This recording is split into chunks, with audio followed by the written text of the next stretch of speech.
Hello mga kasindikato, gagawa nga tayo ng gitara. Hindi na nga natin pinakita kung paano natin binuo yung gitara. Basta ang ginagawa ko ngayon ay nilalagyan ko siya ng paper mache. Ang hinahalo pala natin dyan sa paper mache is glue at saka konting tubig.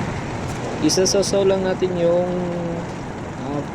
newspaper sa glue, may konting tubig, tapos ididikit na natin dyan sa styro. Masimasin lang pala natin ng mabuti yung papel para dumikit sa styro ay hindi siya matuklap pag natuyo na.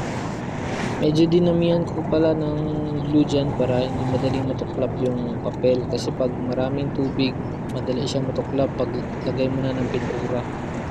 Makikita nyo nga dyan, sa bandang harapan na tayo, pero pinas forward ko lang yan. Pintuyo pa yung gilid niyan na nilagyan natin kanina ng paper mache. At yun na nga, malapit na tayo matapos sa paglalagay ng paper mache. Tapos niyan, lalagyan na natin ng base na white. At kailangan nga natin lagyan ng base na white ang paper mache para hindi na makita yung papel. Ang gamit pala natin primer dyan is white latex na Boysen. Shout out nga pala sa Boysen Paints Philippines, baka naman. Pagkatapos nga dito sa harapan, doon naman tayo sa gilid magpintura. Makikita nyo may mga kunot-kunot ng konti, pero ang ginagawa ko dyan ay sinusugatan ko yung papel, tapos nilalagyan ko na ulit ng glue.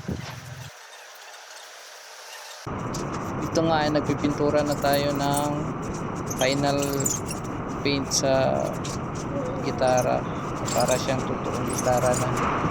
Gamit ko dyan ay burnt sienna. Ginaya ko lang pala yung kulay niya sa reference natin sa gitara. Gamit ko palang pintura dyan ay yung Boysen pa rin, latex flat.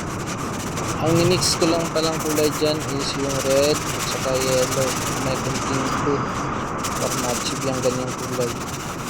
Napapansin nyo nga na isang direksyon lang yung agod ko ng brush para meron siyang wood effect, isang toong kahoy. Tingnan.